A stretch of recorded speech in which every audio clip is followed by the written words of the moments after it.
I think everything is fine now. So, as usual, you have a great moment to ask your questions. So, if you have some questions about past home assignments, about something in my lectures, about lectures by Kirill Alexandrovich, and or any other maybe general questions in math, don't be shy. You know, Uh, sorry, I have one now. I want to know because we learned Lagrange function in last December. In this January, this February, is there any connection between Lagrange function and our course? Because it looks similar. yes, obviously the Lagrangian function is the same. The difference that we have started working with inequality conditions. So in uh, in 2020, basically the Lagrangian function is the same. The difference. So the question, what is the difference? Yeah, the link between, let's say, uh, two Lagrangian functions, as I understand your questions. Functions. Yes. So basically, the function is the same. The difference in first order conditions. So in 2020, we have worked with maximization of some function subject to equality constraint, like g equals to 10. And now we started working with the same problem, but conditions are different. Now the inequality is in game, and we have something like g is less than 10. And let's carefully look at the difference. Let's provide. So basically, the Lagrangian function will be the same. The difference is in checking non-degenerate constraint qualification conditions, in checking first order conditions, in checking second order conditions. But the Lagrangian function is the same. So let's look at one example. So let's imagine the following exercise. We have a problem, maximize, I don't care about the exact, so my exercise will be the following. Consider the following maximization problem. We maximize, what would be easy, 2x plus 3y, and I will have two versions of this problem. Case one, given that x squared plus y squared is equal to 10, and case two, given that x squared plus y squared is less or equal to 10. So we have two problems. Maximize 2x plus 3y given equality constraint, what we have done before, and more or less new case. We are studying it 2 weeks, but let's call it new case. The new case is when we have inequality constraint. And my exercise is to check in DCQ in both cases what's the difference. State first order conditions, what's the difference. Let's say solve first order condition and check second order conditions. So let's do A, B, C, D for both cases to clearly see the difference.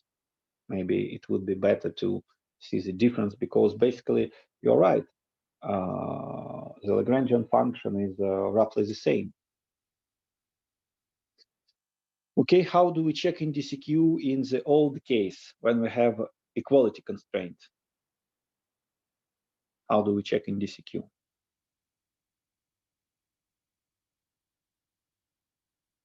Who knows? How do we check in DCQ? We differentiate for x, for y, and then say that, well, it can be equal 0, so NDCQ holds always.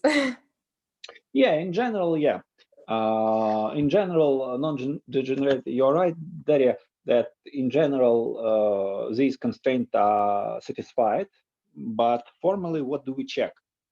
We check whether, so we create, yeah, you're right. First, let's calculate derivatives of these functions. So it will be 2x, 2y.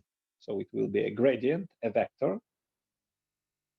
And indeed, we are trying to search bad points where Lagrangian method will not work.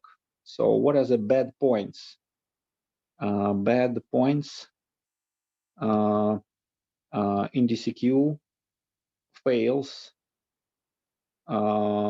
if basically this gradient is 0, 0, but we are on the constraint. So in DCQ fails if these two conditions are satisfied. The rank of the gradients is less than maximal.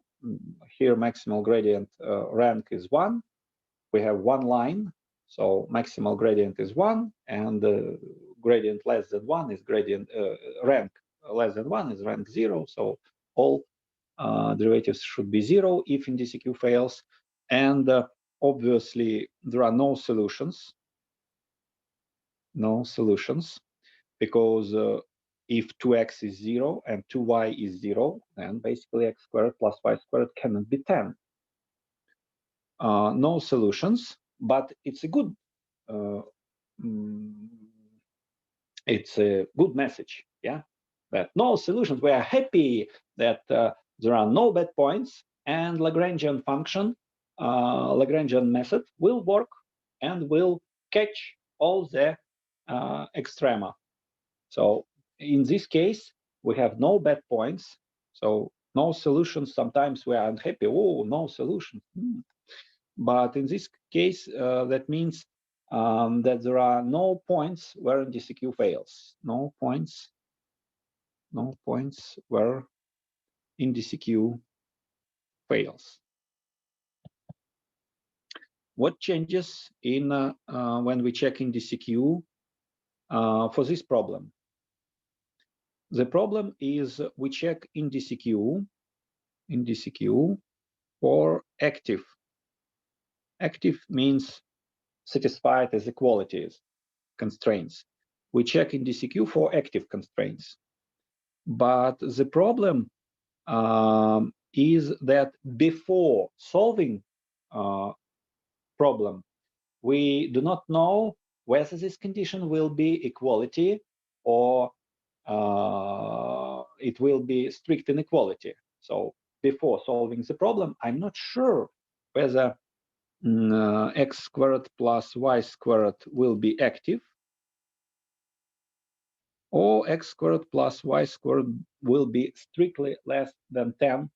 That means non-active. So in this case, in DCQ is automatically satisfied because I have nothing to check. Yeah? And in this case, I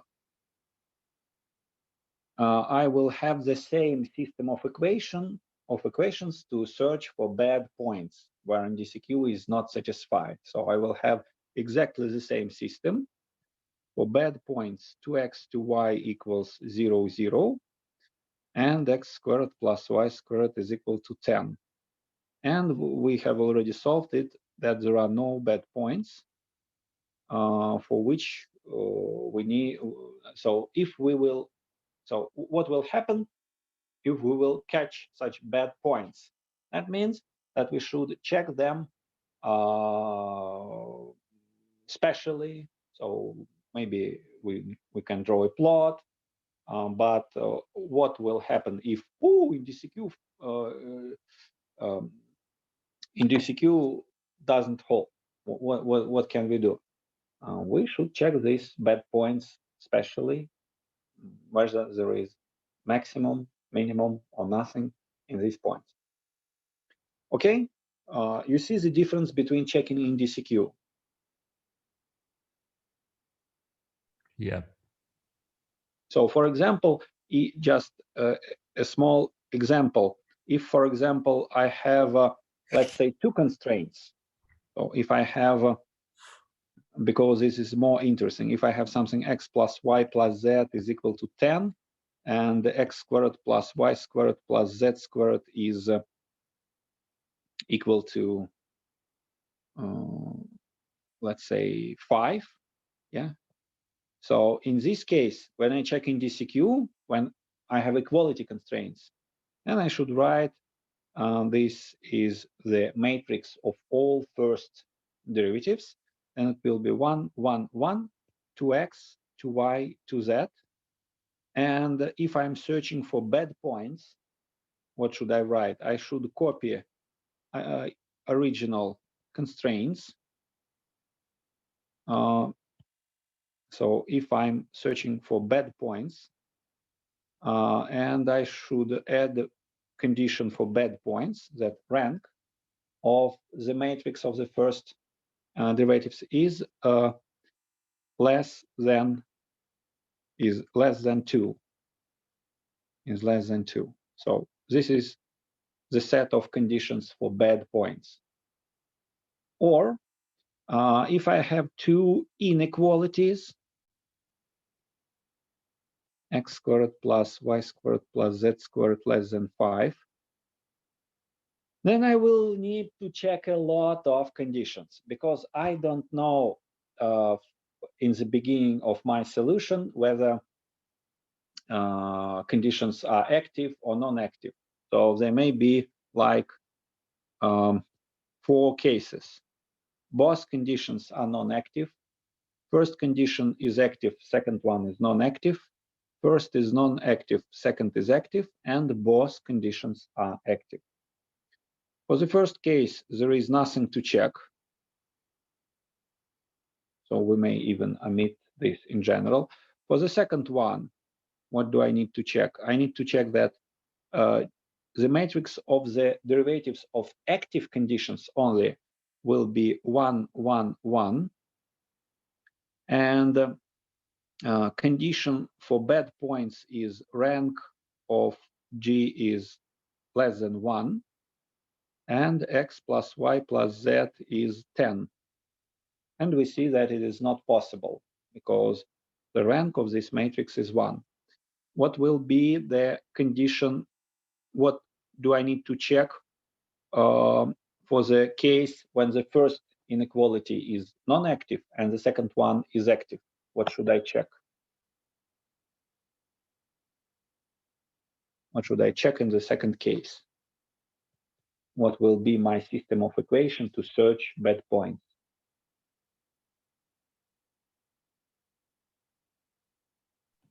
Is that conditions for each number, like the best option or by equation or something like this? Yeah, and exactly. What system should I write to search for bad points? The sorry, I don't know how to explain, but sometimes try to find a lot of different values which is unknown. The best way is average them and try to approach is that and do analysis. Is that this one is okay or something like that? Who knows what do I need to check when I'm considering the case when where the second constraint is active?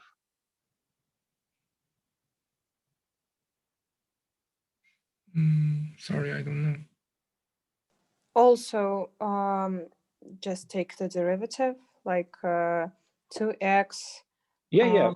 2y, 2z. Yeah, Daria, you are right. We just consider the second equation, but because the second is active. So I need to check.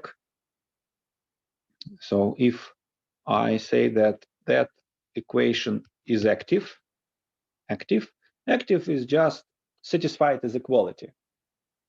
So my Jacobian matrix is 2x, 2y, 2z. You are completely right. And condition for bad points, if I'm searching for bad points, that rank of this matrix is less than 1, because I have one line, so degenerate matrix will be rank less than 1. And x squared plus y squared plus z squared is 10.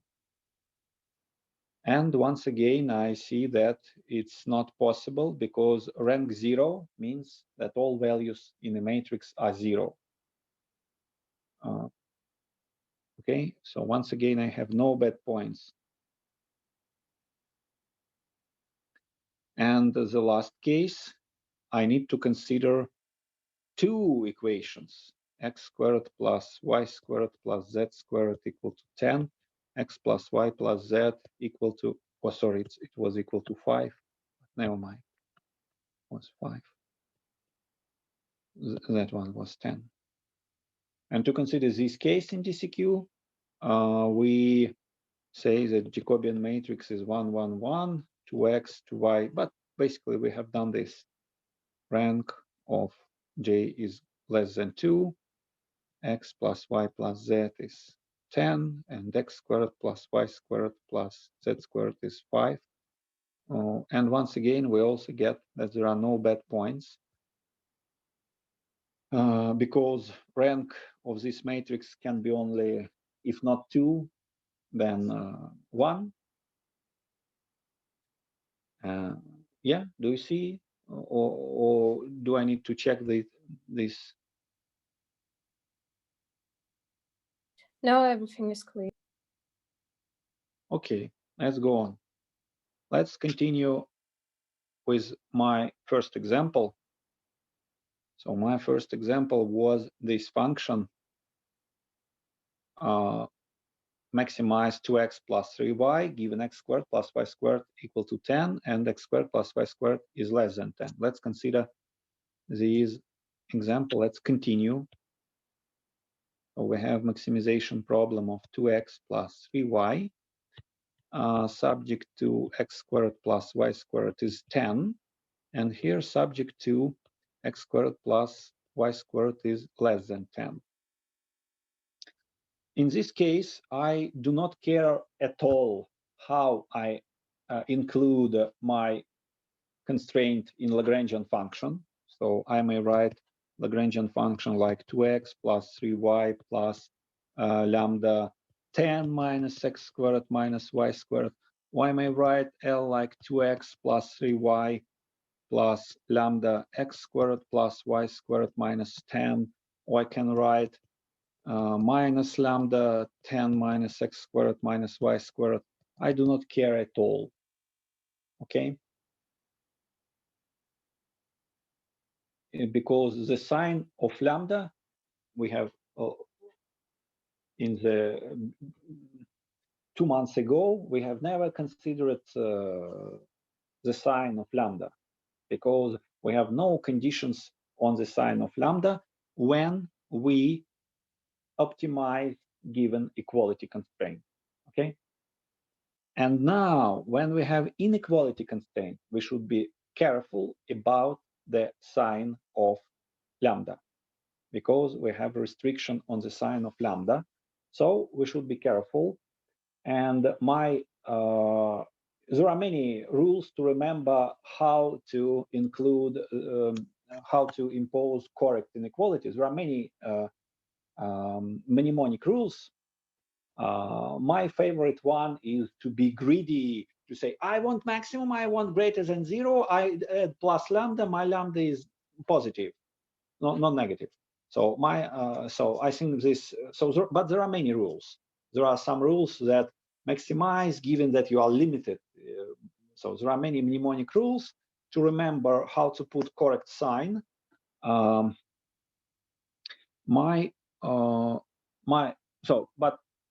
that's not the only correct answer.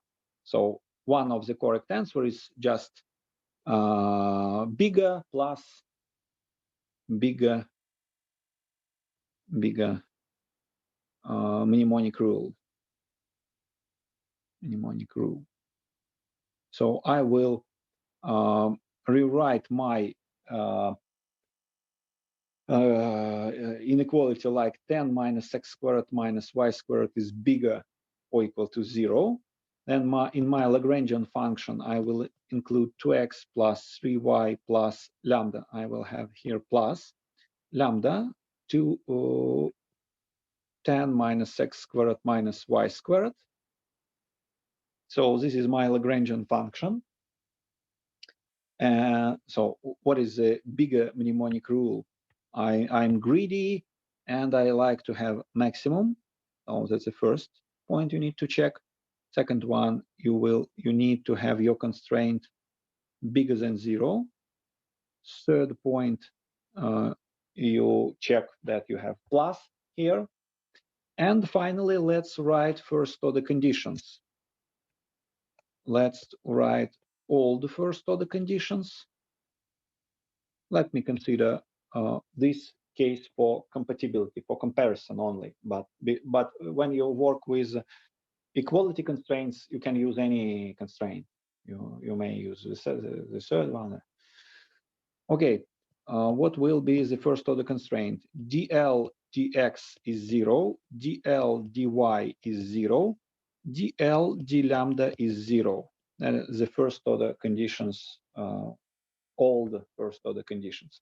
New one will be dl dx is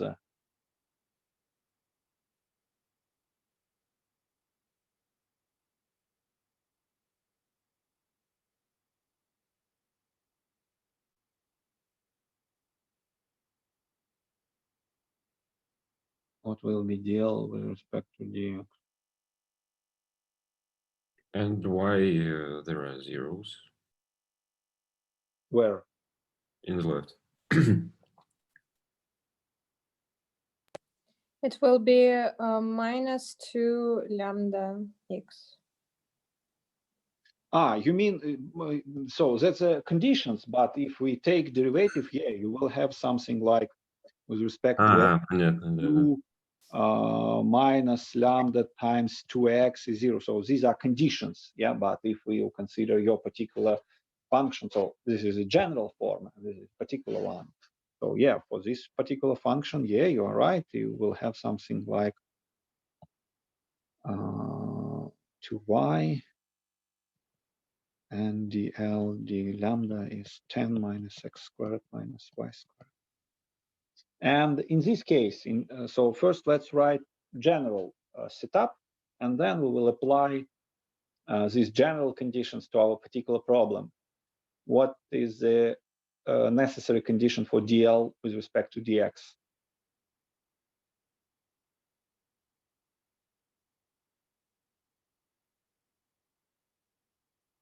Should it be greater than 0? Oh, it should be 0. dl with respect to dy is 0. But here dl with respect to d lambda is 0. Oh, sorry, is greater than 0. Lambda is greater than 0. And lambda times dl d lambda is 0. We have more conditions. So basically, the function Lagrangian is the same. The function is the same. But first order conditions are, so be careful here. Yeah. Okay. So my way to remember what to do, my way to remember is to always, maximum greater than 0 plus greater than 0 greater than 0. It's easy to remember. You may have different conditions. For example, the general rule that if you switch, so this is just a copy of it, so I will not write it because this is just a copy of original condition. So let's pay attention here. Yeah, so that one is a copy of original inequality. Excuse me, I do really need the last one, which is not shown, the one below, just because if we have lambda is greater than 0 and dl over the lambda is greater than 0 as well. No, I was stupid. If they're equal, then it works. Yeah, sorry. Yeah, there is one one special case. So yes, in general, they cannot be negative, but they can be 0, and this requires if the product is 0, then at least one of the terms is 0. You're right that, yeah, in okay, so there are many ways to remember. For example, if you say minimum, then you, for example, can reverse inequality of lambda. So you have to switch to the sign 2 times. But my idea that it's better to remember one condition, and that's my way to remember these conditions. Just always I have plus or bigger than 0, plus or bigger than 0 in the statement of the problem, in the statement of inequality, in the Lagrangian function, in the first order conditions. I always have bigger than 0, plus, and so on. So it's really easy to remember. And if I encounter on the exam minimization problem, and I say, oh, I remember conditions for maximization problem. So my way to remember this, so there are many ways to remember. So we will prove the theorem that it's okay. Not now, but in 1 week, I hope we will prove that that's indeed the case.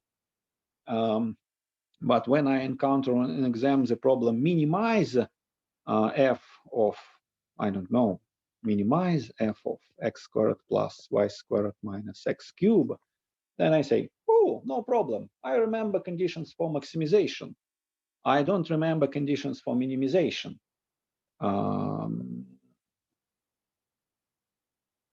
So I will say that I will maximize x cubed minus x squared minus y squared subject to x plus y is less than 3 minus x minus y is greater than 0. So I can always transform any problem into what I remember. Well, that is my way, but you are free to remember many conditions. So if you open the book by Rangarajan Sundaram or any other books, so probably they state often conditions for maximum, conditions for minimum, and these are different conditions. But from my point of view, it's easy to remember just for maximum, and if you have minimization problem, just switch the sign. Okay? Okay. Okay, let's solve these first order conditions. So let's solve these first order conditions in our special case. So we have Lagrangian function 2x plus 3y plus lambda times, as I remember, it was 10 minus x minus y. And the first order conditions are dl with respect to dx is 2 minus 2x lambda. dl with respect to dy is 3 minus 2y lambda. dl with respect to d lambda is 10 minus x squared minus y squared, and it's basically original constraint. It should be non-negative. Lambda should be non-negative, and lambda times dl d lambda, or lambda times 10 minus x squared minus y squared should be equal to 0. So I have 5 conditions instead of 3 conditions in the old case. So here is the difference. That's harder to solve than equality optimization, equality constraint optimization problem. So how to start? How to start? Who can give me an advice how to start?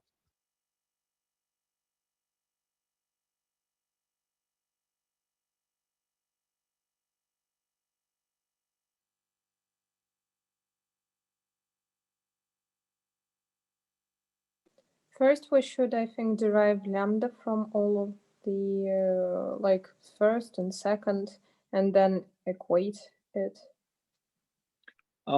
Basically, you are free to use. So you are free to start from every point. My personal tradition is to start from these two conditions, because when a product is zero, then I can just say that one of the terms is zero. Or you may start from that one, maybe from that one even, to consider two cases. That's my advice. You are free to start, so it's not a obligation. You are free to start from every idea to solve the system, because these systems are non-linear and there are no standard ways to solve them. So basically, we have some general ideas like express one variable using the first equation and plug in into the second equation. Yes, this idea will work.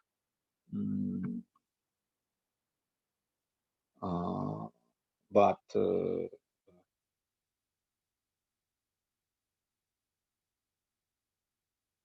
that's okay. But I would like to stress that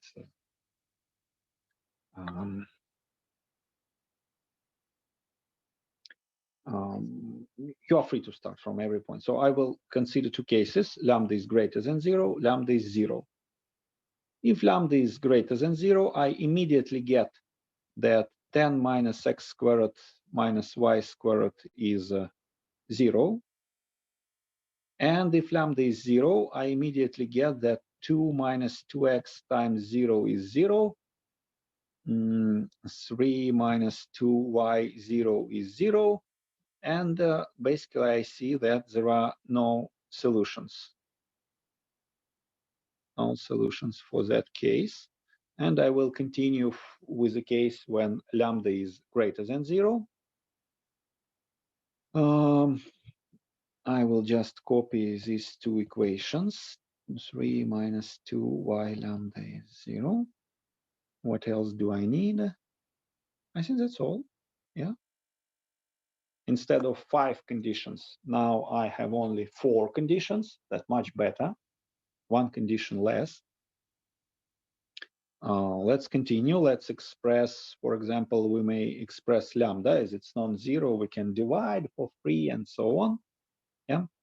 We can say that lambda is from that we get that divide by 2 over x, and we see that lambda is 1 over x.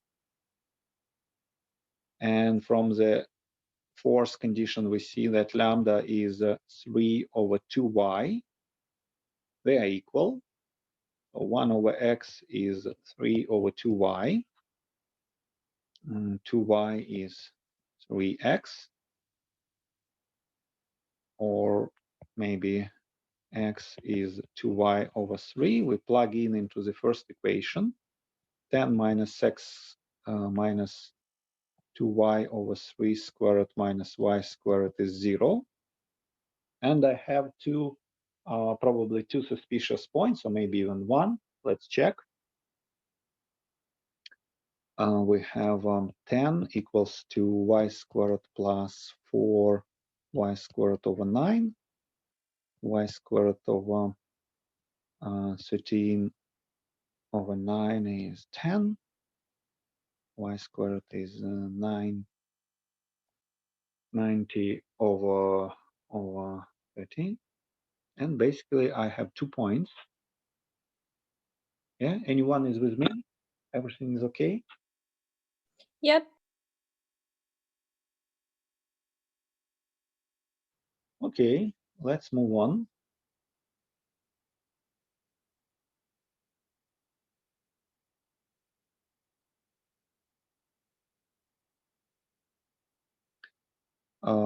Y is either plus square root of 90 over 13, either minus square root of 90 over 13. And this is point A, this is point B. x is 2 square root of 90 over 13 over 3, x is minus 2 over 3 times this root, and lambda is 3 over 2, and here lambda is 3 over 2 times minus. Okay, I immediately see that which point is excluded, so which point is not an extrema for sure, point A or point B, which one is certainly not the point I'm searching for, which point should I exclude.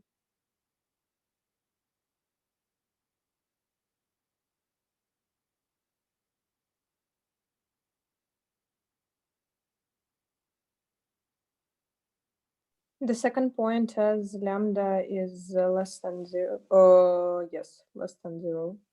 Yeah, we are considering, you are right, we are considering the case of positive lambda. And if we are considering the case of positive lambda, then this point, we have condition lambda is greater than 0. So no solutions here. But finally, we have one suspicious point. Okay, first order conditions. X is, let me divide over 3. It will be 2 square root of 10 divided by 13. Y will be 3 divided by square root of 10 over 13. And lambda will be, if I divide it like this, I will see that it's square root or square root of 13 over 2 square root of 10. Okay, this is my unique suspicious point that satisfies first order condition. Okay, now let's check whether it, for the moment, it's only suspicious point. What do I need to check to understand whether it's really maximum or maybe it's nothing? Yeah. Second order conditions? Yeah, I'd like to check sufficiency conditions. Yeah, you're right. So I have one suspicious point. How may we check suspicious point, critical point, whether there is something in that point, or maybe there is nothing, maybe just because Lagrangian function can catch junk points that are only suspicious for extremum, but are really not an extrema.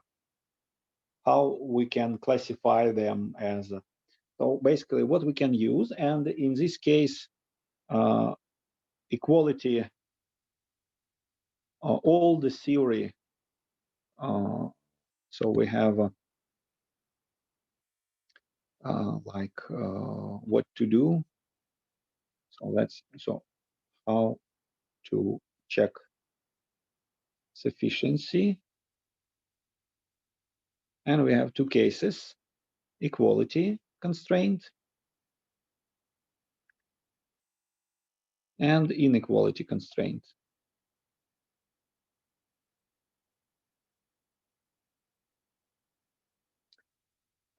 Basically, what we can use, we can use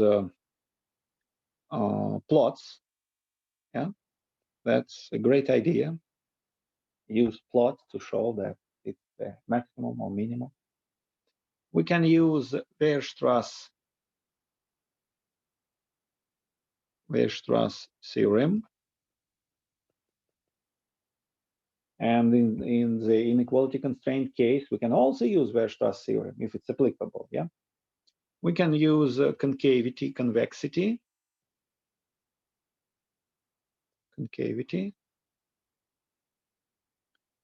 and we can use bordered Hessian matrix.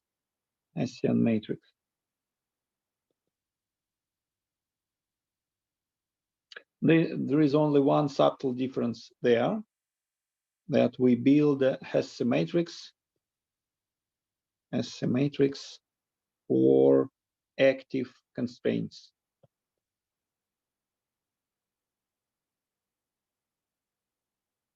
What does it mean, an active constraint?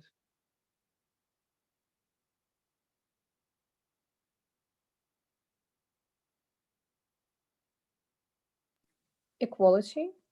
Yeah, active means equality constraint. Okay, and in this case, in the old case, when we have studied equality constraints, and we have 5 suspicious points, then Hesse matrix will be of the same size at every of the 5 suspicious points.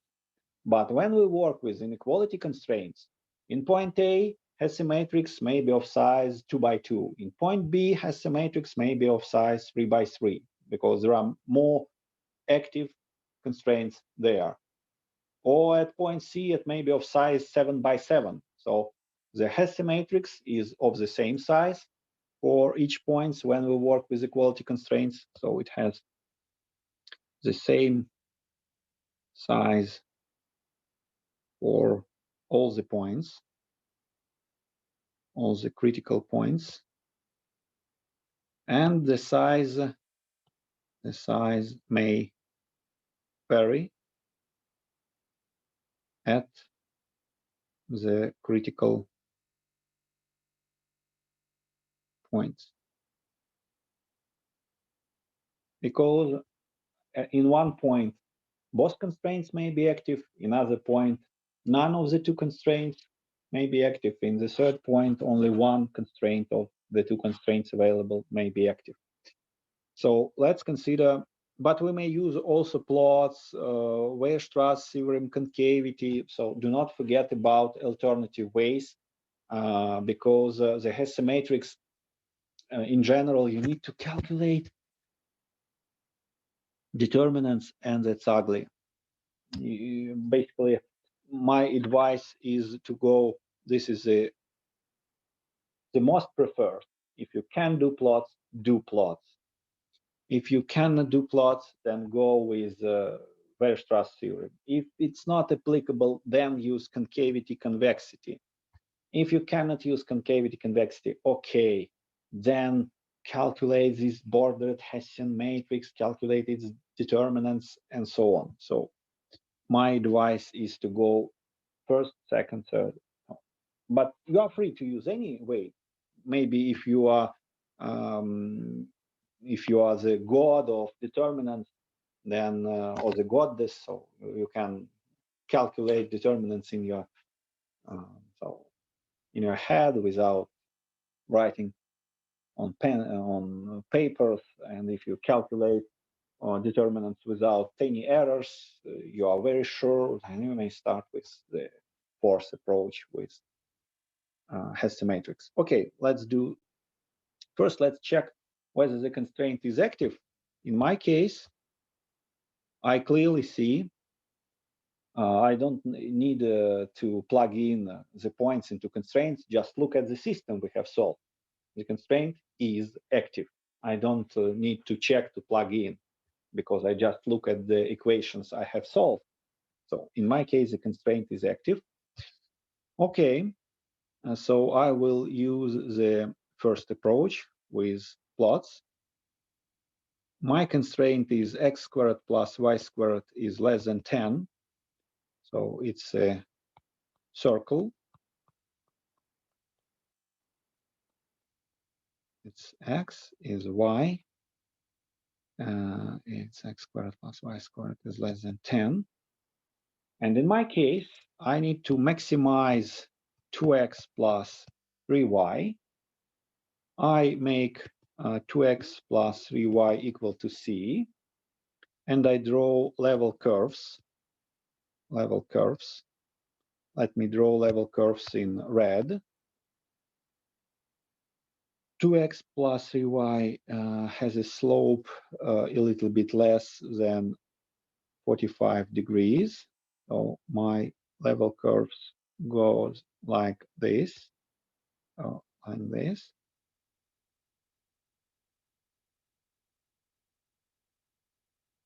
And understand that C grows in the upper right direction. So C will grow in that direction. And finally, I see that if I should be on the circle, my life is governed by this constraint. I cannot escape this aisle. Yeah, I'm a Robinson, and this is the aisle. And I would like to be as close to my home as possible, and my home is there. So I will choose that point. This is maximum point on my island. Yeah, I'm on the circle island, and I like to be as close to my home as possible. And I see from visual analysis that I have a maximum, but I have only one suspicious point. Yeah. And my conclusion from graphical analysis is that the point I have found, point A, I don't remember, X was something like, I don't remember honestly. X was something like 2 10/13.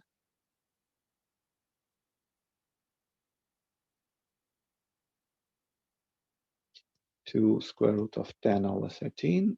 Y is 3. Square root 10/13 is a local and global maximum. I don't need lambda because lambda is an artificial variable. It was just introduced to solve the problem.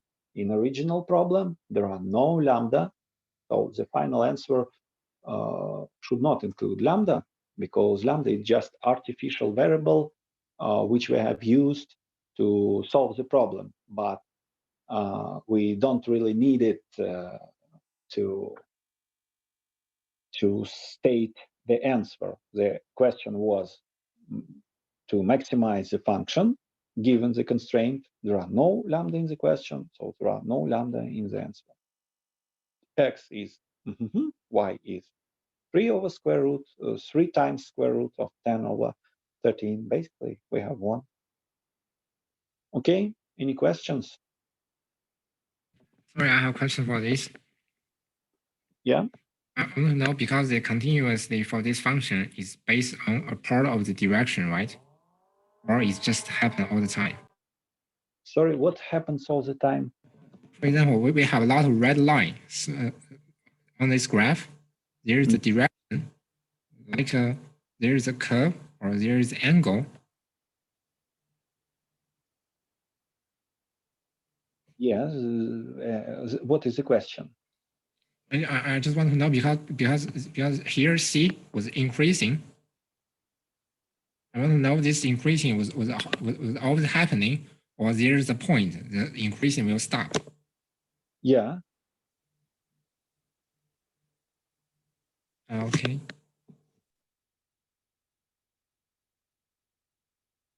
Okay. Let's solve some, because we need to cover in one class, we need to cover basically 2 lectures, lecture on optimization and lecture on differential and difference equation in near future. Let's solve some differential equations. So once again, if you have any questions about differential equations, then it's a good moment to ask them.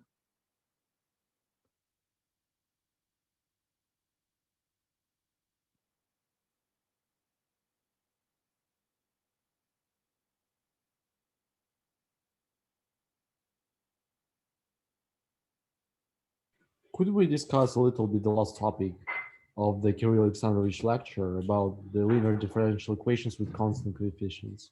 Yeah, okay, let's do that. It's a good idea. So let's solve something like, let's solve something like y3 third derivative. First, let's consider an example without complex numbers, and then let's consider an example with complex number. Okay? Or you would like to? Which one do you prefer? Yeah, I think that this order would be correct. Okay, let's start with example with no complex numbers, with real numbers, and then let's go to complex numbers. Okay, y prime prime prime minus 8y prime prime plus 12y prime equals to, let's say, x plus 1. Okay, let's consider the following equation and let's solve it. So how do we proceed to solve linear equations with constant coefficients?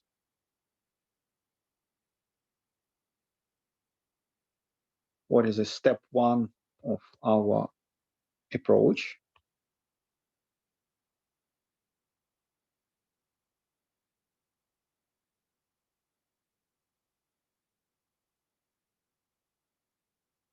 We should say that y is like a lambda. For example, the first one is the lambda in the third degree. The second one is b lambda in a second degree. Yeah, you're right. You're right. First idea, but I will just add something to explain your. Yes, you're right, but just to add why we do so. Yes, you're completely right, but just an explanation why we do this black magic. Why? It's a correct black magic, but a little bit of explanation. We solve a simpler equation, so we solve homogeneous equation. So we solve y prime prime prime minus 8 y prime prime plus 12 y prime equals to 0. And we start simple. We search for simple solutions. We search for solutions of the form y of x is e to the power lambda x. So if I consider a simpler equation, if I'm searching for simple solutions, I'm just lazy, I'm scared, oh, big problem with a non-zero right-hand side, and I'm just a guy who knows about exponent, and oh, I will try to find very simple solution. Okay, I just plug in my simple guess to this simplified equation. So I have two simplifications. I have removed the right-hand side, and I'm searching for simple solutions. So what I will get, what is the y prime is lambda times exponent of lambda x. What is y prime prime is lambda squared exponent of lambda x. What is y prime prime prime is lambda cube exponent lambda x. Yeah, okay. Any questions here? No. And if I plug in everything in my simplified equation with 0 in right-hand side, then I get lambda cube exponent lambda x minus 8 lambda squared exponent of lambda x plus 12 lambda exponent lambda x is 0. Exponent of lambda x is non-zero, so I just remove it. And I get exactly, Daria, what you proposed. Just I'd like to explain why we go from, so you are completely right, but that's just an explanation why we go from our original equation to that one. What is the miracle? The miracle is that we have simplified equation and that we are searching for simple solutions. Okay? Yes. But you are completely right that we replace y prime prime prime by lambda cube, y prime prime by lambda squared, y prime by lambda, and y will be replaced by 1. So basically, if you have a lot of experience, if you have studied, if you remember this rule, you can omit these steps. So because it's a standard way to solve these equations. So if you have solved 5 equations, you may just start from, so that's not too lot. That's not a lot. So if you, I will write this explicitly for better understanding, but you can omit because these steps are standard, and you may just, given this equation, you may just save your time and go here. But it will save you, let's say, 1 minute at most. So I prefer to write all the steps. Okay, let's solve this equation. This is lambda is a constant, it's not a function. So I have lambda times lambda squared minus 8 lambda plus 12 equals to 0. I have lambda 1 that is 0. What are the lambda 2 and lambda 3? What are the two other roots?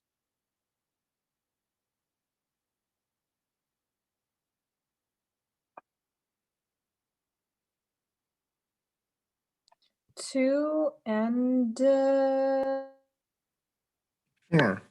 And 6. Yeah, 2 and 6. Yeah. Just a standard approach with discriminant, or just you may guess the roots. You are free to use any solution you like. So you have 2 and 6. I hope you can solve quadratic equations. Yeah, that's okay. With complex number, I will explain a little bit, but with real numbers, I think that you can do it. Yeah. Yeah. yes, of course.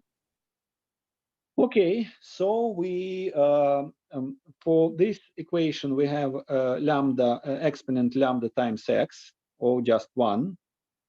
For this root we have exponent of 2x. For this root we have exponent of 6x, and basically we combine them with different weights.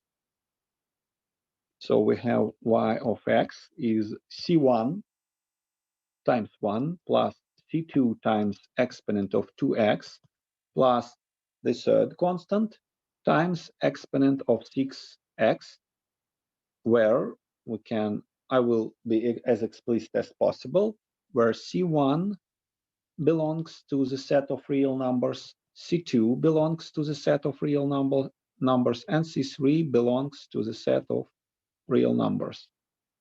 And we have solved simplified equation. That's a full solution, but not of the original equation. This is a full solution of simplified equation.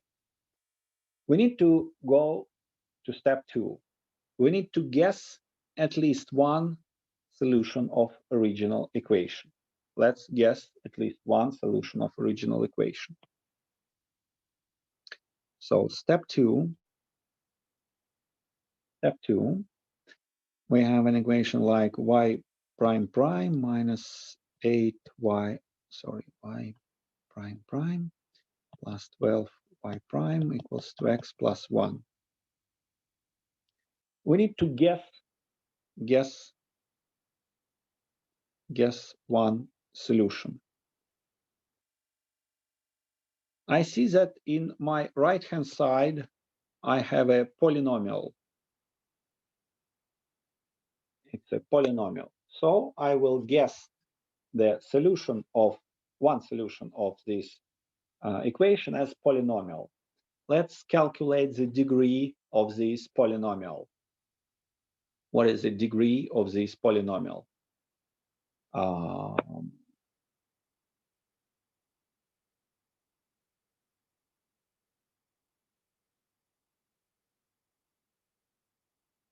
So when you take derivative, the degree of polynomial drops by 1. So if you have a quadratic polynomial, the derivative is linear. If you have linear, the derivative is constant. If you have cubic polynomial, the derivative is second order polynomial, okay?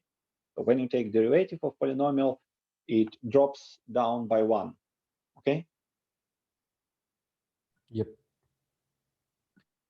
Okay, in this question, I see that after drop by 1, or after a drop by 2, or combining a drop by 3 degree, I need a polynomial of degree uh, 1. So my guess is that I need a polynomial of degree 2. My guess is that I need y of x is ax squared plus bx squared plus cx plus d. Okay? My guess is the following. Okay. Oh, sorry, I have to plus bx plus c. So I don't know why. I have just 2x squared. Okay? Now, what is y prime? Y prime is 2ax plus b. Y double prime is 2a. Y3 prime is 0. And I need to plug these in my equation. I immediately see that c, I don't care about c. C will not enter in my equations. There will be no c in the left-hand side.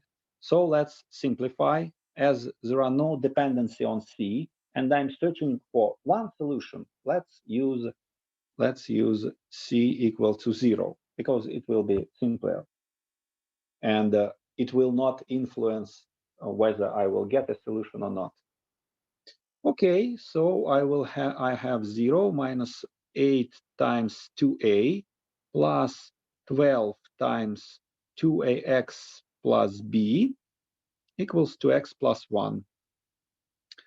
Or I will have that 24ax plus 12b minus 16a is x plus 1. This one is x, and that one is 1. So I see that 24a is 1, and 12b minus 16a is 1. Okay? Yeah. I don't like to go to the next page, because it's very hard with online teaching. When you have a big whiteboard, that's easy. You just keep the result and go on. But here I will not flip the page. I will just continue. So I have a is equal to 1 over 24, and b is equal to 1 plus 16 divided over 24 divided by 12. And that is 1 plus 2 over 3 divided by 12. And I can multiply by 3, and I will get 5 over 36. And my final answer, I would like to flip the page, so I wait for 30 seconds, and I will flip the page. Oops. And my final answer is y of x is c1 times 1 plus c2 times exponent 2x plus c3 times exponent 6x plus my special solution is 1 over 24x squared plus 5 over 36x. So where C1, C2, C3 belongs to R. Okay.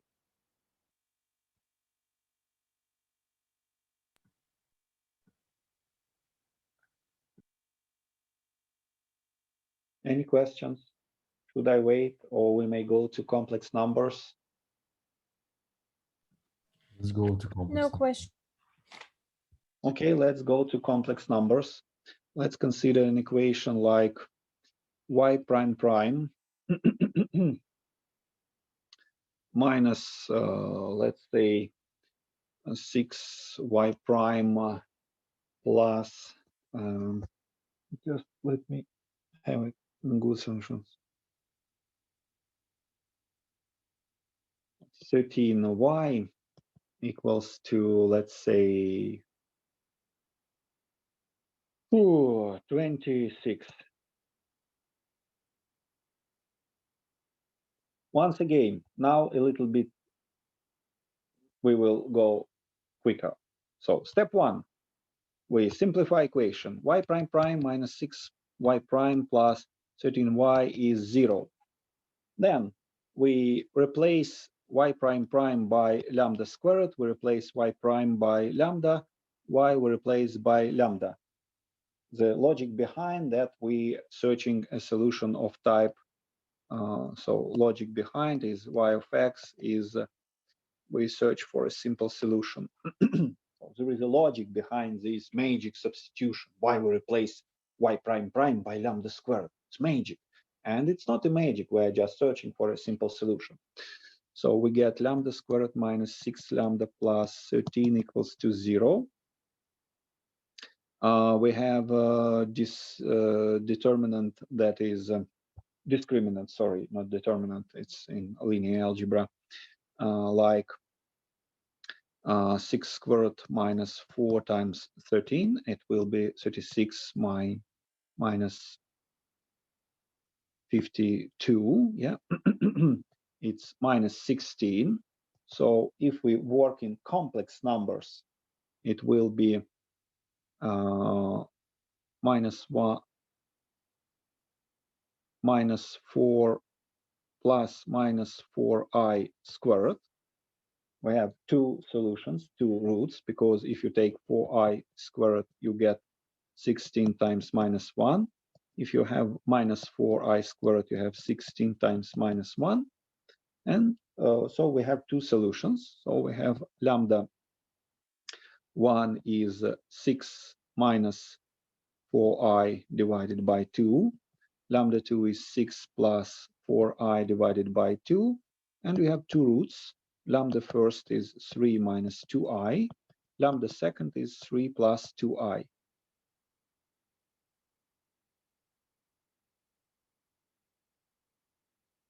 Any questions about solution of quadratic equation with complex numbers?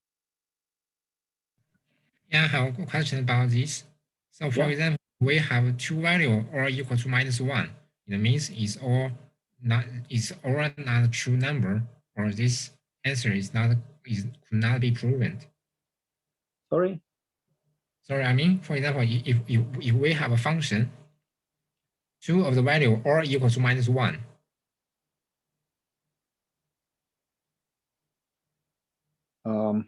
We have a function that. Yeah, so for example, for now, there is a function which lambda squared minus lambda plus etc. After we solve this, the answer of lambda 1 and lambda 2 are equal to minus 1. Why minus 1? Yeah, so that will influence the answer or not. I don't see your point. We can always have we can always solve this quadratic equation and obtain exact answers. I don't see your point. Why we have a choice plus? We have two lambdas. Oh, okay. The set of lambdas, we will always have two lambdas. One is plus, one is minus. We will use both roots. Is that possible? Lambda 1 equal to lambda 2? In quadratic equation, yes. Yes, it's possible. If you have an equation like lambda minus 5 squared is 0, then lambda 1 is 5, and lambda 2 is 5. That's possible. May you scroll a little bit up? Yeah. Thank you. Yep. Okay. So in a complex case, we have so we are a little bit short of time, so I will go quickly. But in this case, when we have two roots like lambda 1 is a minus bi, lambda 2 is a plus bi. Then the corresponding solution, I will explain it next class, if you'd like. So y of x is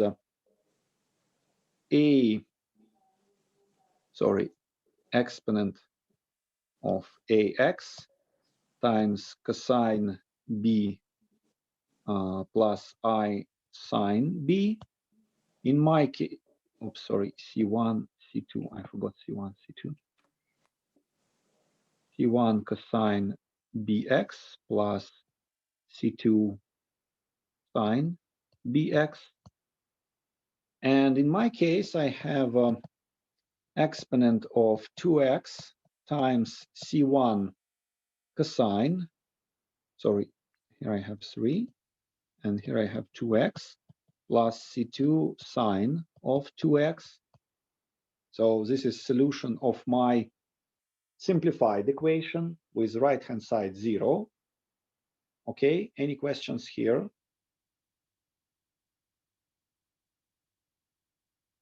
Everything's clear.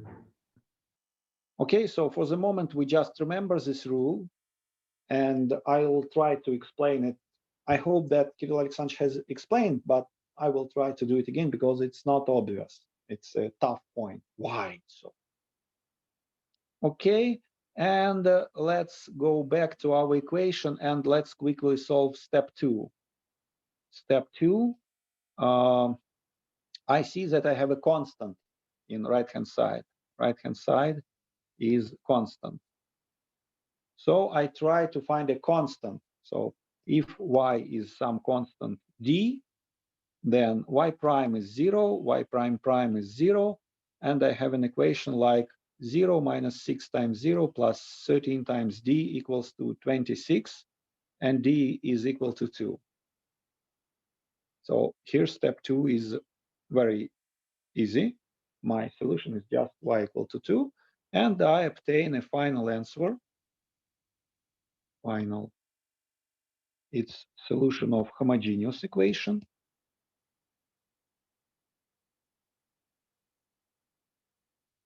And final answer will be just a copy of my homogeneous solution, but I will add plus 2, and I will add a explicit note that where C1 belongs to R and C2 is also a real number.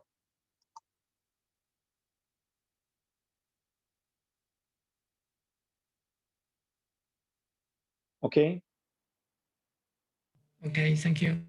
So basically the logic is the same. We have step 1, step 2.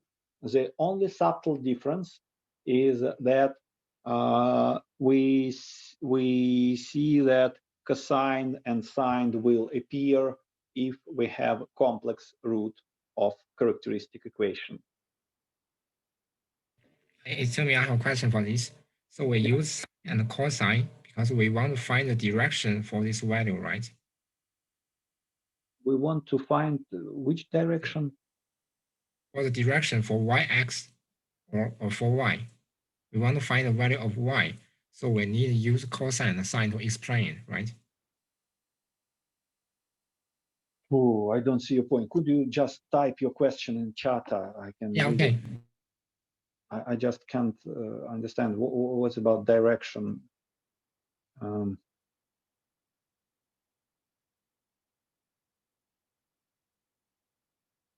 I'd like to explain, but I just don't get your question.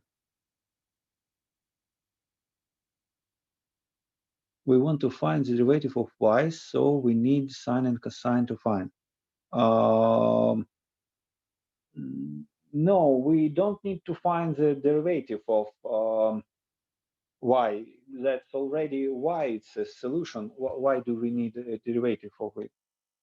Maybe if we have initial conditions, then yes. If you have some, so in this case, we will not search for the derivative of y, but if yes, you have some initial conditions like y prime of 0 is 5, y of 0 is 10, then you can find C1 and C2. If you have initial conditions, then we will take derivative and find C1 and C2. But in this case, let's stop. We have finished the solution. We will not take derivative of y. That's the solution. I will explain why we need sine and cosine here. That's because of properties of complex numbers.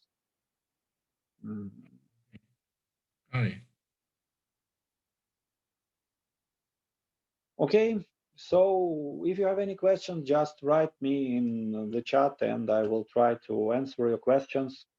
And now, see you in a few minutes if you would like to visit the lecture. But anyway, have a nice time. I'm happy to see you. Борис Борисович, я хотел спросить, а у вас офисы бывают? Да, конечно, yes. If you would like, you may write me in Telegram? Yeah, you may write me, and if there are anyone who would like to see me, then we can organize a meeting. But if you just, I like to have an office. Yeah. Okay, so just by request, you say me, and we can, I don't know, organize a Zoom session, small. That's Okay. not a problem. Yeah, thank you.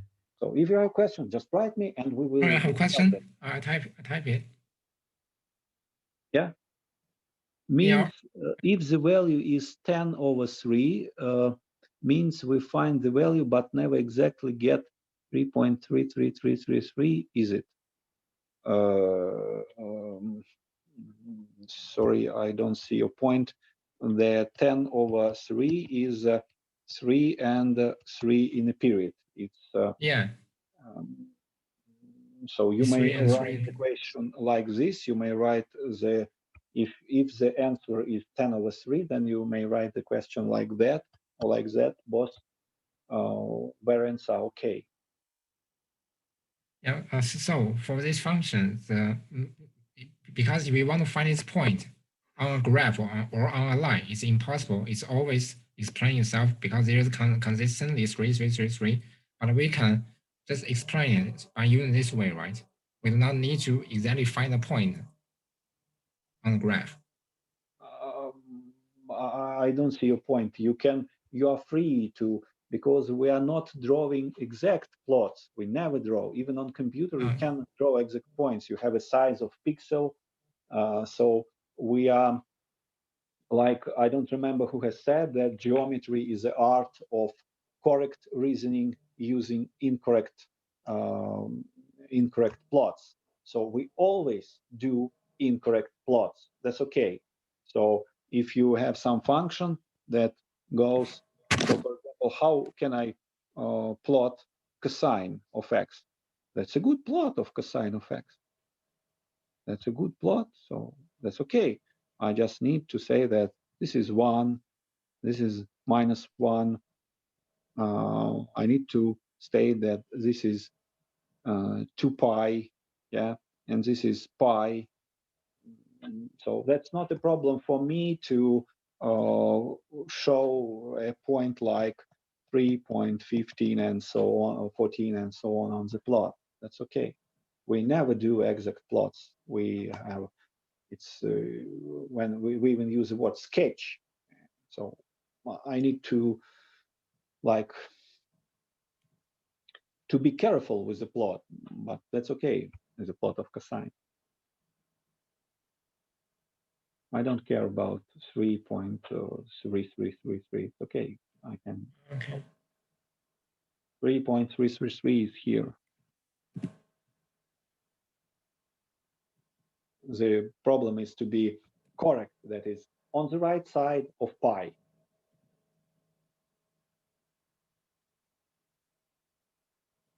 Thank you. I got this idea. Okay. So bye-bye. Bye-bye. See you after 10 minutes. Goodbye. Bye-bye.